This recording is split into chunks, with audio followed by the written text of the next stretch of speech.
Hello class, welcome to my YouTube channel Rising Ghorawal. Myself Parmeshwar Singh. Class, this is the part 6 explanation of chapter 3 and chapter name is data handling. In this video, I am going to explain operator precedence, operator associativity, expression, type of expression, how expression evaluates and type conversion. तो देखते हैं operator precedence.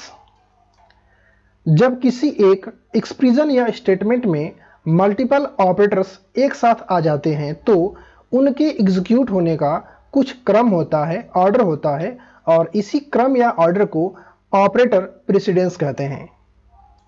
जैसे mathematics में आप BODMAS rule के बारे में पढ़े होंगे, जो आपको बताता है कि पहले आप ब्रैकेट को सॉल्व करेंगे, फिर आप ऑर्डर्स को सॉल्व करेंगे, फिर आप डिवीज़न को सॉल्व करेंगे, फिर आप मल्टीप्लिकेशन करेंगे, फिर एडिशन करेंगे और फिर आप लास्ट में सब्ट्रैक्शन करेंगे।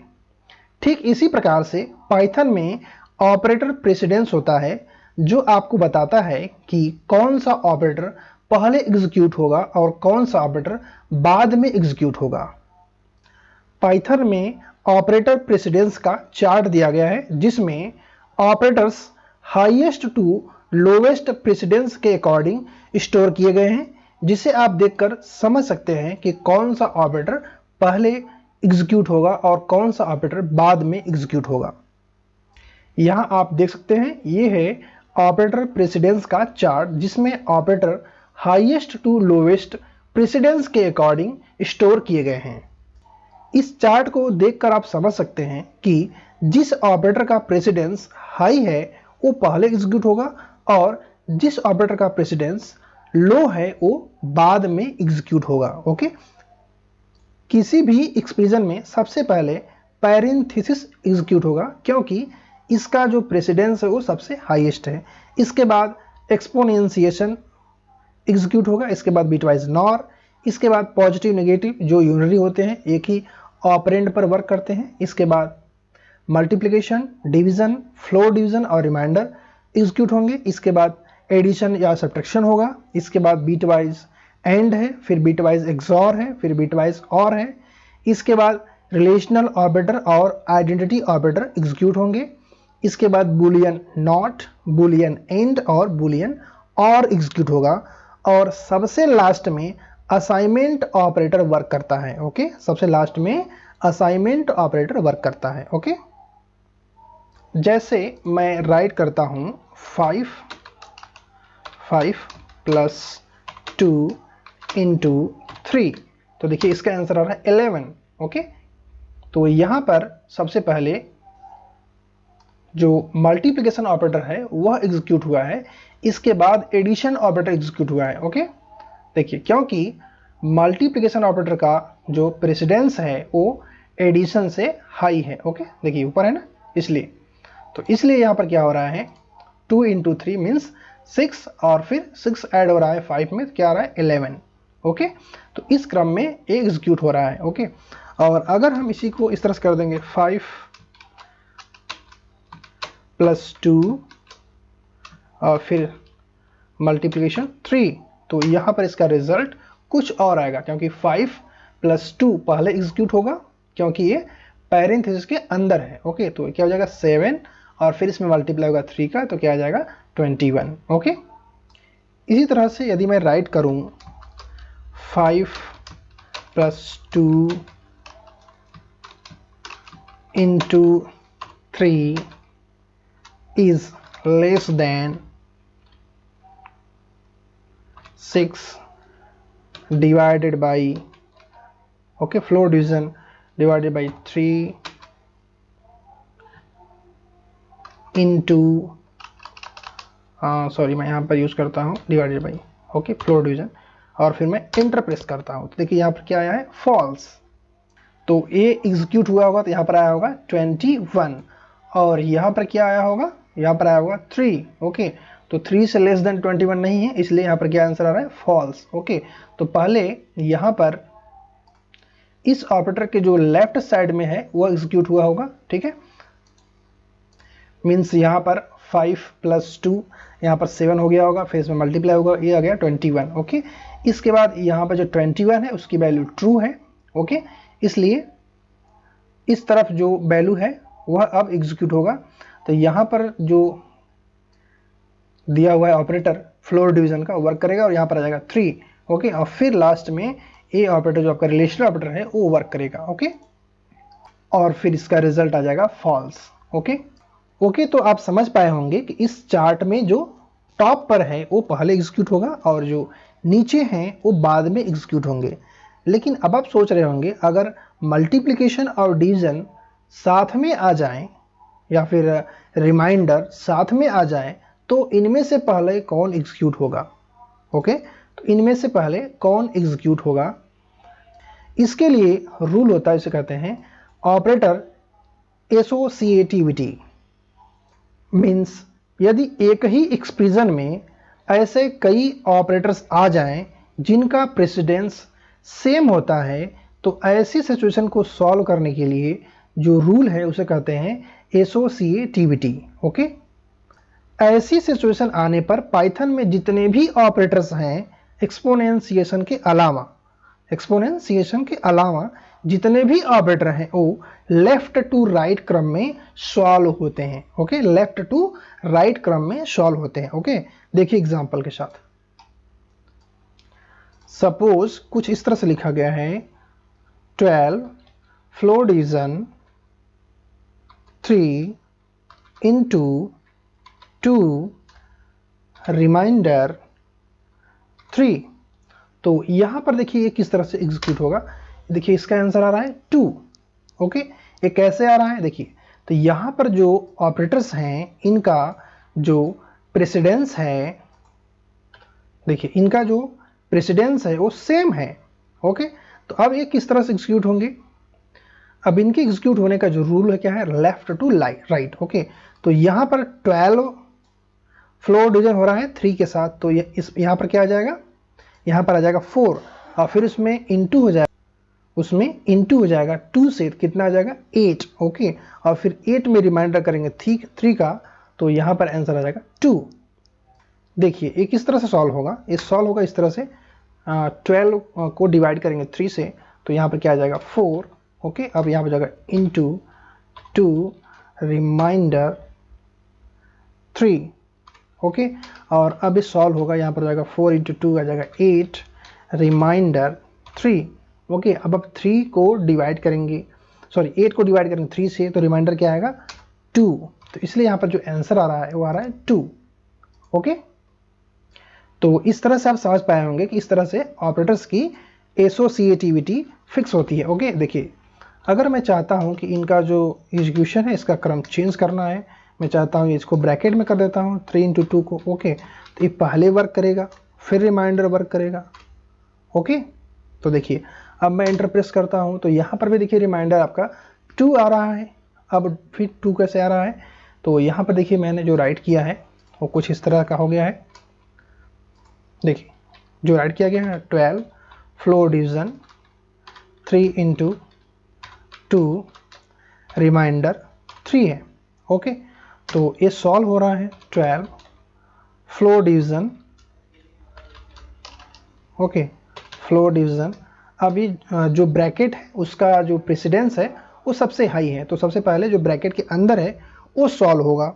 तो ब्रैकेट के अंदर क्या है 3 इंटू 2 क्या हो जाएगा 6 और फिर यहाँ पर रिमाइंडर हो जाएगा 3।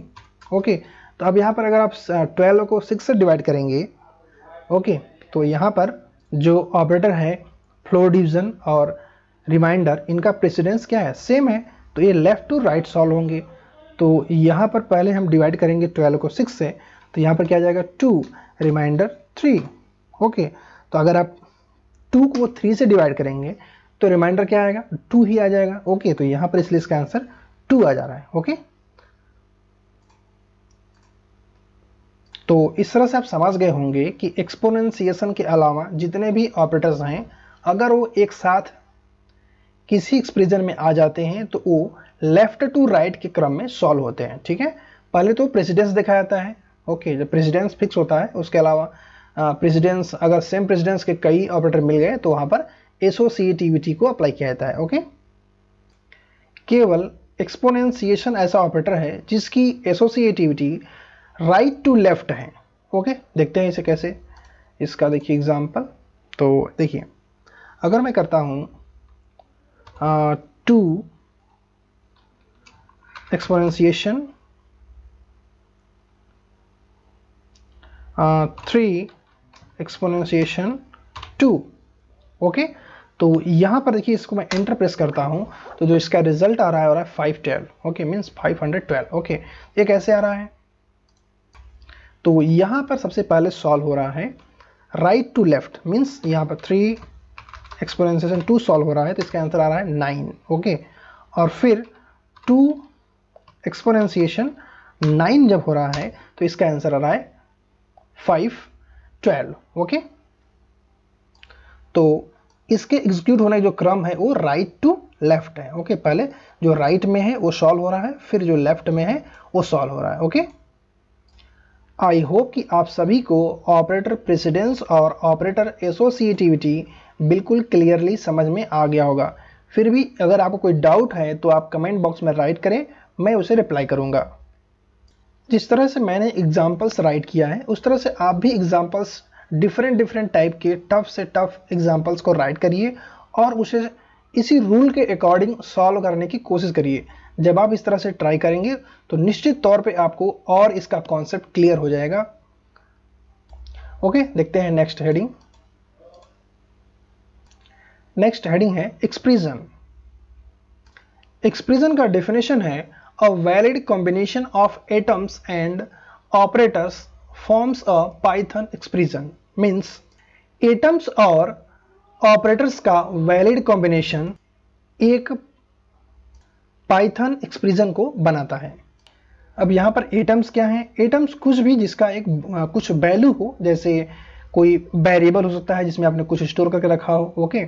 यहाँ पर आइडेंटिफायर लेंगे क्योंकि यहाँ पर कई प्रकार के नेम हो सकते हैं, या फंक्शन का नेम हो सकता है, या वेरिएबल का नेम हो सकता है, किसी लिस्ट का नेम हो सकता है, टपल का नेम हो सकता है, ओके। तो इस तरह से कोई भी आइडेंटिफायर जिसकी कोई वैल्यू हो, और लिटरल्स हो सकते हैं, string, list, tuple, set, dictionary, ये सभी क्या हैं? एटम्स हैं। और जितने आपने ऑपरेटर्स अभी लर्न किया है, ओके, तो इन सभी को कंबाइन करके एक्सप्रेशन बनता है, ओके। जैसे ये सभी क्या है? एक्सप्रेशन है, ओके, ये सभी एक्सप्रेशन है, ओके। एक्सप्रेशन कई टाइप के हो सकते हैं: arithmetic expression, string expression, relational expression, logical expression और compound expression. Arithmetic expression numbers और अरिथमेटिक ऑपरेटर्स का कॉम्बिनेशन होता है। मीन्स यहाँ पर मैंने जो राइट किया है ये क्या है? ये है arithmetic expression, okay. String expressions string और स्ट्रिंग ऑपरेटर्स के कॉम्बिनेशन होते हैं। दो स्ट्रिंग ऑपरेटर हैं, जैसे प्लस है, अगर मुझे कंबाइन करना है तो मैं यहाँ पर टाइप करता हूँ राम प्लस सिंह, ओके। देखिए ये दोनों कंबाइन हो जाते हैं। ये भी अभी मैंने जो एक्सप्रेशन राइट किया ये है स्ट्रिंग एक्सप्रेशन, ओके। और एक और स्ट्रिंग ऑपरेटर होता है, जैसे राम मैं राइट करता हूँ, राम स्ट्रिंग हो गया और इसमें मैं इनटू करता हूँ 3 के साथ, तो यहाँ पर देखिए क्या होता है, राम राम राम 3 टाइम तक यहाँ पर प्रिंट हो गया। तो ये भी स्ट्रिंग एक्सप्रेशन है, ओके। नेक्स्ट है रिलेशनल एक्सप्रेशन। रिलेशनल एक्सप्रेशन में रिलेशनल ऑपरेटर्स और लिटरल्स या वेरिएबल्स होते हैं। एग्जाम्पल देखिए, जैसे मैं राइट करता हूँ 5 इज ग्रेटर देन 2, तो ये क्या है? एक रिलेशनल एक्सप्रेशन है, okay. Logical expressions. Logical expression logical operators और लिटरल्स और किसी भी वैलिड डेटा टाइप के वेरिएबल्स का कॉम्बिनेशन होता है। जैसे मैं टाइप करता हूँ 5 और 6, ओके। तो देखिए यहाँ पर मैं जो राइट किया हूँ ये है आपका लॉजिकल एक्सप्रेशन, ओके। अब यहाँ पर कोई वेरिएबल भी हो सकते हैं, जैसे 5, यहाँ पर मैं कुछ इसमें स्टोर कर देता हूँ और इसमें भी मैं कुछ स्टोर कर देता हूँ और फिर मैं यहाँ पर करता हूँ ए एंड बी। ओके, तो इस तरह से भी लॉजिकल एक्सप्रेशन हो सकता है। नेक्स्ट है कंपाउंड एक्सप्रेशन, और कंपाउंड एक्सप्रेशन का एग्जांपल देखिए यहाँ पर है। देखिए यहाँ पर मैंने रिलेशनल ऑपरेटर का भी यूज़ किया है और अरिथमेटिक ऑपरेटर का भी मैंने यूज़ किया है। तो ये है आपका कंपाउंड एक्सप्रेशन। कंपाउंड एक्सप्रेशंस में कई प्रकार के ऑपरेटर्स होते हैं। किस तरह के ऑपरेटर्स और किस टाइप के ऑपरेंड्स का यूज़ किया गया है एक्सप्रेशन में, इससे यह फिक्स होता है कि वह एक्सप्रेशन किस टाइप का है। सो देखते हैं अरिथमेटिक एक्सप्रेशंस। आप जानते हैं कि अरिथमेटिक एक्सप्रेशन में नंबर्स और अरिथमेटिक ऑपरेटर्स होते हैं। नंबर्स में कोई भी नंबर हो सकता है, जैसे इंटीजर, रियल और कॉम्प्लेक्स। अब देखते हैं कि अरिथमेटिक एक्सप्रेशंस किस तरह से इवैल्यूएट होते हैं, मींस एग्जीक्यूट होते हैं। ओके, किसी भी अरिथमेटिक एक्सप्रेशन को इवैल्यूएट करने से पहले आपको ध्यान देना होता है कि उसमें कौन कौन से ऑपरेटर्स का यूज़ किया गया है और उन ऑपरेटर्स का प्रेसिडेंस क्या है, और यदि दो ऑपरेटर्स सेम प्रेसिडेंस के हैं तो उनकी एसोसिएटिविटी क्या है। फिर जो ऑपरेटर प्रेसिडेंस में हाई होता है और एसोसिएटिविटी में लेफ्ट साइड में होता है, पहले आप उसे सॉल्व करेंगे और फिर उसको इवेल्युएट करने के बाद उसका जो रिजल्ट आएगा उससे उसको रिप्लेस करेंगे। और आप इस बात का भी ध्यान देंगे कि उसको इवेल्युएट होने से जो रिजल्ट आ रहा है वो किस टाइप का है, इंटीजर है, फ्लोट है या बूलियन है, ओके, या कॉम्प्लेक्स टाइप का है। तो इस तरह से आपको सॉल्व करते जाना है और जो रिजल्ट आए सब एक्सप्रेशन का उसे रिप्लेस करते जाना है और फिर आपका फाइनल आंसर आ जाएगा। देखिए एग्जाम्पल, जैसे मैं यहां पर राइट करता हूं 2 + 10 डिवाइडेड बाई 2 माइनस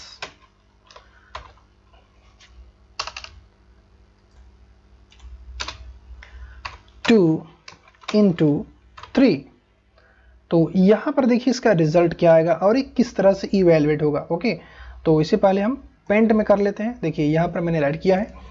अब देखिए इसे कैसे इवैल्यूएट करेंगे, तो यहाँ पर आप ध्यान देंगे कि देखिए इसका प्रेसिडेंस लो है, इसका प्रेसिडेंस लो है। ओके, और इन दोनों का प्रेसिडेंस सेम है। ओके, और ये दोनों प्रेसिडेंस में प्लस और माइनस दोनों से हाई हैं। ओके, और इन दोनों का प्रेसिडेंस सेम है और हाई है, तो लेफ्ट टू राइट सॉल्व होंगे। एसोसिएटिविटी के रूल के अकॉर्डिंग ये पहले दोनों सॉल्व होंगे। ओके, तो इसमें जो लेफ्ट में आया होगा वो पहले सॉल्व होगा। तो यहाँ पर हो जाएगा 2 + 10 डिवाइडेड बाई 2। जब आप 10 को डिवाइड करेंगे 2 से तो यहाँ पर जो रिजल्ट आने वाला है वो आएगा 5.0। ओके, अब आप सोच रहे हैं कि यहाँ पर 5.0 क्यों आएगा, क्योंकि ये दोनों तो इंटीजर हैं। तो आपको पता होगा कि जो नॉर्मल डिवीज़न है पाइथन में वो हमेशा रिजल्ट फ्लोट में देता है, हमेशा रिजल्ट फ्लोट में देता है। अगर आपको इंटीजर रिजल्ट चाहिए तो यहाँ पर आपको फ्लोर डिवीज़न यूज़ करना होगा। ओके, तो यहाँ पर क्या है, नॉर्मल डिवीज़न है, इसलिए यहाँ पर जो रिजल्ट आएगा क्या आएगा, फ्लोट में आएगा। ओके, यहाँ पर आपको करना फिर -2 × 3। तो यहाँ पर मैंने क्या किया, इसे इवेल्युएट किया, इसका जो आंसर आया उससे मैंने इसको रिप्लेस कर दिया। ओके, और अब मैं जो नेक्स्ट है उसे मैं सॉल्व करता हूँ। तो यहाँ पर क्या हो जाएगा, 2 + 5.0 माइनस, अब यहाँ पर 2 × 3, तो यहाँ पर क्या आ जाएगा 6। ओके, तो अब यहाँ पर जो ऑपरेटर्स हैं इन दोनों का प्रेसिडेंस सेम है। ओके, तो यहाँ पर भी एसोसिएटिविटी का रूल अप्लाई होगा। तो लेफ्ट टू राइट सॉल्व होंगे। तो यहाँ पर लेफ्ट में क्या है, प्लस है, तो यहाँ पर एडिशन परफॉर्म होगा। तो क्या हो जाएगा, ये हो जाएगा 7.0। ओके, -6। तो अब इसका आंसर क्या आएगा, इसका आंसर आएगा 1.0। ओके, अब देखिए मैं यहाँ पर एंटर प्रेस करता हूँ, देखिए इसका आंसर क्या है, 1.0। ओके, तो इस तरह से अरिथमेटिक एक्सप्रेशन जो होते हैं वो सॉल्व होते हैं, या फिर कह सकते हैं इवैल्यूएट होते हैं। ओके, यहाँ पर देखिए वर्ड है, हेडिंग है इम्प्लिसिट टाइप कन्वर्जन या फिर ऑटोमेटिक टाइप कन्वर्जन। ओके, तो टाइप कन्वर्जन दो टाइप के होते हैं, इम्प्लिसिट टाइप कन्वर्जन और एक्सप्लिसिट टाइप कन्वर्जन। ओके, इसके बारे में हम बाद में डिस्कस करेंगे।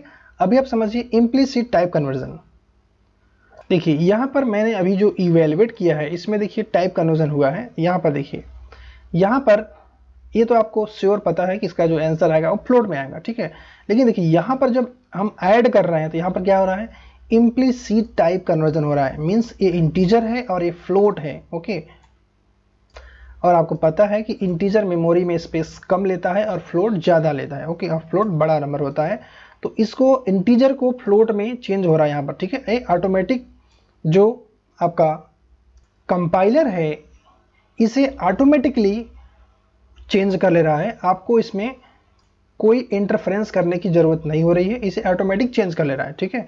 तो यहाँ पर जो कम स्टोरेज वाले डेटा टाइप होते हैं उनको बड़े जो डेटा टाइप होते हैं उसमें कन्वर्ट कर दिया जाता है। ओके, तो इसे कहते हैं इम्प्लिसिट टाइप कन्वर्जन या ऑटोमेटिक टाइप कन्वर्जन। ओके, देखिए ऑटोमेटिकली ये जो कि फ्लोट में चेंज हो गया है इसका रिजल्ट इन दोनों का। ओके, और फाइनल रिजल्ट भी इसका 1.0 ही आया है। ओके, मीन्स आप कह सकते हैं कि यहाँ पर एक फ्लोट आने की वजह से ये जो एक्सप्रेशन है इस एक्सप्रेशन का रिजल्ट ही फ्लोट में आया है। ओके, तो इस तरह से जब डेटा टाइप में चेंजेस आता है तो इसे कहते हैं इम्प्लिसिट टाइप कन्वर्जन या फिर ऑटोमेटिक टाइप कन्वर्जन। ओके, इसमें डेटा लॉस नहीं होता है। ओके, और इसे ही कहते हैं टाइप प्रमोशन। ओके, मीन्स जो कम मेमोरी स्पेस वाले ऑपरेंड होते हैं उनका जो डेटा टाइप होता है उससे हम उसे जो ज़्यादा मेमोरी स्पेस वाले डेटा टाइप होते हैं उसमें चेंज कर देते हैं। मीन्स उसको छोटे से बड़े की तरफ ले जाते हैं, उसे कहते हैं टाइप प्रमोशन। ओके, जैसे यहाँ पर इंटीजर टू फ्लोट हो गया है तो यहाँ पर क्या हुआ है, टाइप प्रमोशन। ओके, पाइथन में टाइप प्रमोशन का कुछ रूल है। जैसे अगर दो ऑपरेंड में से, इन दोनों ऑपरेंड में से कोई भी अगर कॉम्प्लेक्स होता तो उसे जो दूसरा वाला जो कॉम्प्लेक्स नहीं होता उसको भी कॉम्प्लेक्स में चेंज कर देते हैं। मीन्स अगर दो ऑपरेंड में से कोई भी कॉम्प्लेक्स है तो इसका जो रिजल्ट आएगा वो कॉम्प्लेक्स ही आएगा। ओके, इसी तरह से अगर दो आर्गुमेंट में से कोई भी कॉम्प्लेक्स नहीं है, ओके, मीन्स फ्लोट है या फिर इंटीजर है, ओके, तो उसका जो रिजल्ट आएगा, अगर इन दोनों में से कोई भी फ्लोट है तो उसका रिजल्ट फ्लोट ही आएगा। ओके, और अगर दोनों ऑपरेंड इंटीजर हैं, तो जो रिजल्ट है, देखिए यहाँ पर दोनों ऑपरेंड इंटीजर हैं तो उसका जो रिजल्ट है वो इंटीजर आएगा। ओके, मीन्स अगर दो ऑपरेंड हैं, एक फ्लोट है और दूसरा ऑपरेंड कॉम्प्लेक्स है तो रिजल्ट कॉम्प्लेक्स आएगा। ओके, और अगर दो ऑपरेंड ऐसे हैं जिसमें एक इंटीजर है और एक फ्लोट है तो उसका रिजल्ट फ्लोट आएगा। ओके, और अगर दोनों ऑपरेंड इंटीजर हैं तो रिजल्ट हमेशा इंटीजर ही आएगा। मीन्स यहाँ पर कोई कन्वर्जन नहीं होगा। और आपको ये तो पता ही है कि ये जो नॉर्मल जो डिवीजन ऑपरेटर है वो हमेशा जो रिजल्ट देता है वो फ्लोट में देता है, ठीक है। और अगर आपको फ्लोट नहीं चाहिए तो आप फ्लोर डिवीजन का यूज़ करेंगे, ठीक है। देखिए अगर आप सिंपल यूज़ करेंगे तो क्या आएगा, फ्लोट में आएगा। अगर आप फ्लोर डिवीजन यूज़ करेंगे तो जो रिजल्ट आएगा वो इंटीजर में आएगा। ओके, तो ये आपको चॉइस करना है कि आपको क्या यूज़ करना है, ठीक है। नेक्स्ट हेडिंग है रिलेशनल एक्सप्रेशंस। ओके, देखते हैं रिलेशनल एक्सप्रेशंस किस तरह से इवेल्युएट होते हैं। तो आप यहाँ पर देख पा रहे होंगे कि जितने भी रिलेशनल ऑपरेटर हैं सभी का प्रेसिडेंस सेम है। ओके, और जो अरिथमेटिक ऑपरेटर्स हैं उनसे लोअर है। ओके, और अगर इनका जो प्रेसिडेंस है सेम है और तो इनकी एसोसिएटिविटी जो है वो लेफ्ट टू राइट है। ओके, देखिए एग्जांपल, अगर कुछ इस तरह से राइट किया जाए 10 इज ग्रेटर देन 20 तो इसका रिजल्ट क्या आएगा, फॉल्स आएगा। ओके, और अगर इस तरह से मैं राइट कर दूं यहाँ पर ए असाइन 10, ओके, और बी असाइन 23 और सी असाइन 23, C assign 23। ओके, और मैं इस तरह से राइट करूं A is less than B। Okay, देखिए इसका आंसर क्या आएगा, A is less than B। तो यहाँ देखिए A 10 है और B 23 है, तो करेक्ट है, तो इसका आंसर ट्रू आएगा। ओके, अब मैं राइट करता हूँ B is less than equal to C। Okay, देखिए B is less than equal to C, तो लेस देन तो नहीं है लेकिन इक्वल टू है, तो देखिए इक्वल टू तो है, ठीक है, तो इसका भी आंसर जो आएगा ट्रू आएगा। ओके, और अगर मैं राइट करता हूँ A is less than B and B is less than equal to C। Okay, तो इसका भी आंसर क्या आएगा, ट्रू आएगा। ओके, ये इंटरनली कुछ इस तरह से ट्रीट होगा, A is less than B and B is less than equal to C।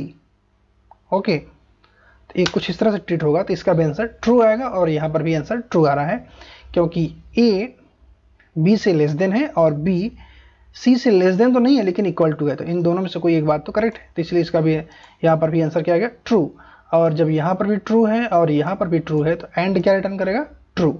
Okay, और आपको पता है कि एंड लॉजिकल ऑपरेटर है। ओके, और यदि मैं इन वैल्यूज़ को चेंज कर दूं और A में मैं 23 असाइन कर दूं और B में 10 असाइन कर दूं और C में भी मैं 10 असाइन कर दूं। ओके, तो अब देखिए इनका आंसर क्या आता है, A is less than B, तो इसका आंसर क्या है, फॉल्स, क्योंकि A की वैल्यू 23 है और B की वैल्यू 10 है। ओके, और मैं नेक्स्ट राइट करता हूँ B is less than equal to C, तो यहाँ पर क्या आएगा, ट्रू आएगा, क्योंकि B जो है लेस देन तो नहीं है लेकिन इक्वल टू तो है। ओके, और मैं नेक्स्ट राइट करता हूँ A is less than B, B is less than equal to C, तो यहाँ पर जो रिजल्ट है वो क्या है, फॉल्स आ रहा है। ओके, क्योंकि जो फर्स्ट कंडीशन है A is less than B, A B के लेस देन तो नहीं है, तो ये क्या हो गया, ये फॉल्स हो गया। जब पहला ही फॉल्स हो गया तो दूसरे को चेक करने की जरूरत नहीं है, एंड ऑपरेटर चेक नहीं करता है। ओके, तो यहाँ पे जो रिजल्ट हो क्या आ रहा है, फॉल्स आ रहा है। ओके, समझ गए कि नहीं। देखिए ये कैसे ट्रीट हो रहा है इंटरनली, ये ट्रीट हो रहा है A is less than B and B is less than equal to C, इस तरह से ट्रीट हो रहा है। तो आपको पता है कि एंड एक लॉजिकल ऑपरेटर है और इसका रूल होता है कि अगर फर्स्ट जो करेक्ट होगा तभी वो सेकंड को चेक करेगा। ठीक है, तो फर्स्ट ही इनकरेक्ट हो गया तो इसी के अकॉर्डिंग रिजल्ट देगा फॉल्स। ओके, और आपको पता होगा कि एंड ऑपरेटर जब दोनों ट्रू होते हैं तो ही ट्रू रिजल्ट देता है। ओके, तो आप समझ गए होंगे कि किस तरह से रिलेशनल एक्सप्रेशंस इवैल्यूएट होते हैं। देखते हैं लॉजिकल एक्सप्रेशंस।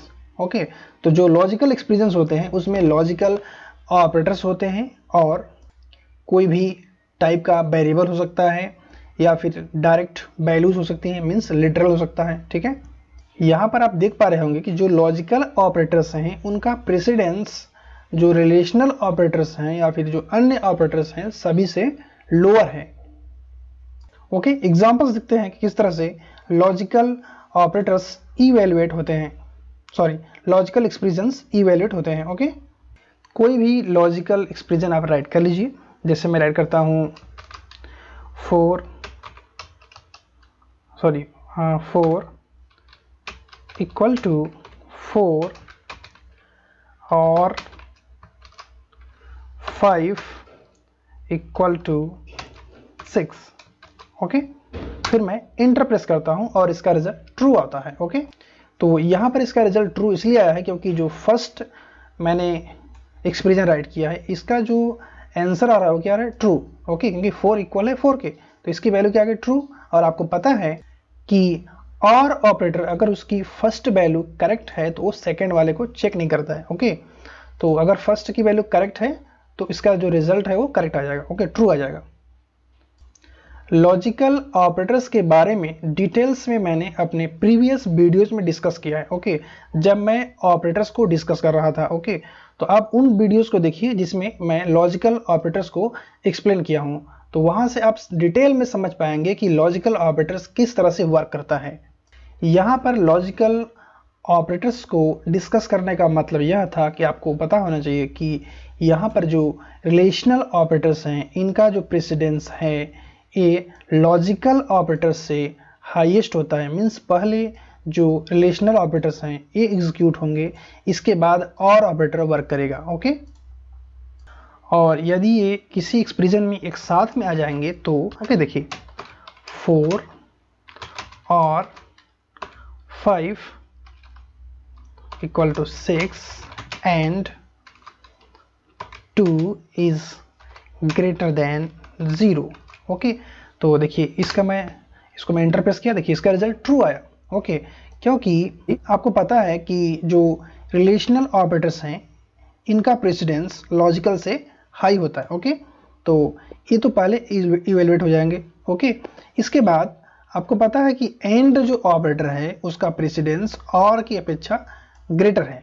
ओके, आप देख पाएंगे यहाँ पर देखिए एंड पहले आया है, इसके बाद और आया है। ओके, मीन्स एंड पहले इवेलुएट होगा, इसके बाद और इवेलुएट होगा। ओके, देखिए तो यहाँ पर क्या हो रहा है, तो यहाँ पर ये जो राइट किया गया है 5 इक्वल टू 6, तो यहाँ पर फॉल्स आ जाएगा, और यहाँ पर जब फॉल्स आ जाएगा तो एंड नेक्स्ट को चेक ही नहीं करेगा, तो इसका रिजल्ट क्या आ जाएगा, फॉल्स। ओके, तो यहाँ पर जो ओवरऑल रिजल्ट क्या आएगा, फॉल्स आ जाएगा, और के पास अब और वर्क करेगा, तो यहाँ पर क्या है, ट्रू है और यहाँ पर फॉल्स है, तो और क्या रिटर्न करेगा, ट्रू रिटर्न करेगा। ओके, देखिए इस तरह से राइट किया गया है। तो यहाँ पर क्या होने वाला है कि पहले जो रिलेशनल है एग्जीक्यूट होंगे, तो यहाँ देखिए 4 इक्वल टू है 4, तो यहाँ पर क्या आ जाएगा, ट्रू। ओके, और फिर और आ जाएगा, और यहाँ पर क्या आ जाएगा, फॉल्स, फिर एंड आ जाएगा, और फिर यहाँ पर क्या आ जाएगा, ट्रू। ओके, देखिए क्योंकि ये ट्रू है और ये फॉल्स है और ये ट्रू है। और अब देखिए यहाँ पर दो ऑपरेटर हैं और एंड, तो एंड का जो प्रेसिडेंस है वो हाई है, तो पहले वर्क करेगा, तो यहाँ पर क्या आ जाएगा, यहाँ पर ट्रू होगा। और अब इन दोनों के स्थान पर क्या आने वाला है, क्योंकि जो एंड है उसका फर्स्ट ऑपरेंड फॉल्स है, तो इसका आंसर क्या आ जाएगा, यहाँ पर फॉल्स आ जाएगा। ओके, और ऑपरेटर के लिए अगर फर्स्ट ट्रू है तो फर्स्ट को ही वो रिटर्न करेगा, मीन्स उसका जो रिजल्ट आएगा वो ट्रू ही आएगा, और नेक्स्ट को चेक ही नहीं करता, क्योंकि अगर फर्स्ट इसका जो ऑपरेंड है अगर वो ट्रू है तो नेक्स्ट को चेक नहीं करता, तो इसका आंसर क्या आएगा, ट्रू आएगा। ओके, तो इस तरह से इसका आंसर ट्रू आ रहा है, और इस तरह से लॉजिकल ऑपरेटर्स इवेलुएट होते हैं। ओके, तो आप समझ गए होंगे कि किस तरह से लॉजिकल एक्सप्रेशंस इवेलुएट होते हैं। ओके, और नेक्स्ट है स्ट्रिंग एक्सप्रेशन। स्ट्रिंग एक्सप्रेशंस के बारे में हम बाद में डिस्कस करेंगे। स्ट्रिंग के लिए मैं सेपरेट वीडियोस बनाऊंगा, तो उसमें मैं स्ट्रिंग के बारे में डिटेल में डिस्कस करूंगा। ओके, नेक्स्ट है टाइप कास्टिंग। ओके, तो टाइप कास्टिंग 2 टाइप्स की होती है, इम्प्लिसिट टाइप कास्टिंग और explicit type casting. Implicit type casting को ऑटोमेटिक टाइप कास्टिंग भी कहते हैं, और जो कि टाइप प्रमोशन करता है। ओके, जो कम मेमोरी स्पेस वाले डेटा टाइप होते हैं उनको बड़े मेमोरी स्पेस वाले डेटा टाइप में चेंज कर देता है। ओके, मीन्स अगर कॉम्प्लेक्स है तो अगर 2 ऑपरेंड में से कॉम्प्लेक्स है एक, तो उसे कॉम्प्लेक्स में चेंज कर दिया जाएगा। अगर इंटीजर और फ्लोट है तो उसे फ्लोट में चेंज कर दिया जाएगा। ओके, और अगर दोनों इंटीजर हैं तो कोई चेंज नहीं होता है। ओके, ये होता है इम्प्लिसिट टाइप कन्वर्जन, जिसमें आपको कोई इंटरफेयर करने की जरूरत नहीं होती है, ये और ये ऑटोमेटिकली होता है। ओके, और अब देखते हैं explicit type casting. Explicit type casting करने के लिए आपको इन फंक्शंस का यूज करना होता है। int फंक्शन का यूज करके आप फ्लोट नंबर्स और स्ट्रिंग जिसमें केवल डिजिट हो उसको इंटीजर में चेंज कर सकते हैं। जैसे देखिए मैं यहाँ पर टाइप करता हूँ a इक्वल टू int, और मैं कोई फ्लोट नंबर लेता हूँ 5.3। ओके, और फिर मैं इंटर प्रेस करता हूँ। देखिए यहाँ पर मैंने प्रिंट किया, तो यहाँ देखिए ये इंटीजर में चेंज हो गया है। अगर इसका टाइप चेंज करना चाहें, चेक करना चाहें तो कर सकते हैं। देखिए क्या है, इंटीजर। ओके, इसी तरह से अगर आप किसी स्ट्रिंग को चेंज करना चाहते हैं जो कि जिसमें केवल डिजिट हो, ओके, इसमें कोई भी कैरेक्टर नहीं होना चाहिए, तो ये भी इंटीजर में चेंज हो सकता है। ओके, और अगर इस किसी भी स्ट्रिंग में अगर एक भी कैरेक्टर है, अगर आप उसको चाहेंगे चेंज करना, तो यहाँ पर एरर आने वाला है। ठीक है, तो इस तरह से आपको नहीं करना है, जिसमें केवल डिजिट हो उसे ही आप इंटीजर में चेंज कर पाएंगे। फ्लोट फ्लोट फंक्शन का यूज़ करके इंटीजर नंबर है तो उसको फ्लोट में चेंज कर सकते हैं, और स्ट्रिंग जिसमें केवल डिजिट्स हों उसको भी आप फ्लोट में चेंज कर सकते हैं फ्लोट फंक्शन का यूज़ करके। कॉम्प्लेक्स फंक्शन का यूज़ करके आप जो इंटीजर नंबर होंगे जिसमें कोई फ्रैक्शनल पार्ट नहीं होता है और फ्लोट नंबर हैं उनको आप कॉम्प्लेक्स में चेंज कर सकते हैं। ठीक है, देखिए एग्जांपल यहाँ पर देखिए, मैं राइट करता हूँ a equal to complex, okay, और मैं यहाँ पर टाइप करता हूँ 45.5, ओके, और मैं इंटर प्रेस करता हूँ। देखिए ये चेंज हो चुका है, टाइप a देखिए कॉम्प्लेक्स में चेंज हो गया। ओके, तो इस तरह से आप चेंज कर सकते हैं। और नेक्स्ट फंक्शन है str। स्ट्रिंग फंक्शन का यूज़ करके आप इंटीजर नंबर्स, फ्लोट नंबर्स और कॉम्प्लेक्स नंबर्स और ट्रू फॉल्स जो होते हैं बूलियंस के, उसे भी आप स्ट्रिंग में चेंज कर सकते हैं। देखिए एग्जांपल, मैं यहाँ पर टाइप करता हूँ a असाइन str और मैं यहाँ टाइप करता हूँ 5 पॉइंट कोई भी नंबर। ठीक है, तो देखिए इसे मैं प्रिंट करता हूँ, देखिए ये स्ट्रिंग के फॉर्म में प्रिंट हो गया। ओके, तो इस तरह से आप str फंक्शन का यूज़ करके इंटीजर और जो फ्लोट हैं या फिर बूलियन टाइप का है, कॉम्प्लेक्स है, इनको आप स्ट्रिंग में चेंज कर सकते हैं। और यदि आप हेक्साडेसिमल नंबर या फिर ऑक्टल नंबर्स को अगर आप स्ट्रिंग में चेंज करना चाहें तो कर सकते हैं इस फंक्शन का यूज़ करके। बस आपको देखिए उसके फॉर्मेट में आपको राइट करना होगा, जैसे 0x लिखा जाता है हेक्सा के लिए। ओके, और मैं यहाँ टाइप करता हूँ d। ओके, तो देखिए इसका आंसर क्या आता है, इसका रिजल्ट आएगा 13। ओके, क्योंकि d, तो इसे अगर आप स्ट्रिंग फंक्शन यूज़ करेंगे तो इसे एक इंटीजर में कन्वर्ट करके, इसका जो d का इंटीजर नंबर होता है उसमें कन्वर्ट करके ये स्ट्रिंग के फॉर्म में आपको डिस्प्ले करेगा। ओके, और नेक्स्ट फंक्शन है बूल फंक्शन। बूल फंक्शन का यूज़ करके आप किसी भी प्रकार के डेटा टाइप को आप बूल में चेंज कर सकते हैं।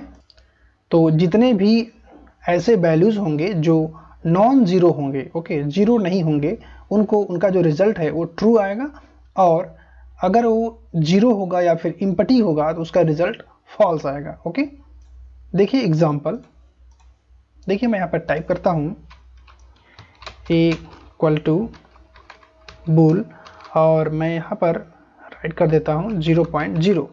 ओके, तो देखिए ये 0 है तो इसका जो रिज़ल्ट है वो क्या आने वाला है, फॉल्स। ओके, और मैं डायरेक्टली टाइप करता हूँ यहाँ पर बुल और फिर मैं यहाँ टाइप कर देता हूँ राम। ओके, तो देखिए इसका जो रिज़ल्ट है ट्रू आने वाला है क्योंकि इम्पटी वैल्यू नहीं है। ओके, तो इस तरह से आप चेंज कर सकते हैं बूल फंक्शन का यूज़ करके। ओके, जब भी आप टाइप कास्टिंग करें, एक्सप्लिसिट टाइप कास्टिंग करें, तो आप ध्यान दें कि जब आप फ्लोट नंबर जो होते हैं उनको अगर आप इंटीजर में चेंज करेंगे तो वहाँ पर आपका जो फ्रैक्शनल जो पार्ट होंगे वो लॉस हो जाएंगे। ओके, तो आपको ध्यान देना है कि आपको लॉस करना है या नहीं करना है। ओके ओके क्लास, तो इस तरह से वीडियो कंप्लीट हो चुकी है।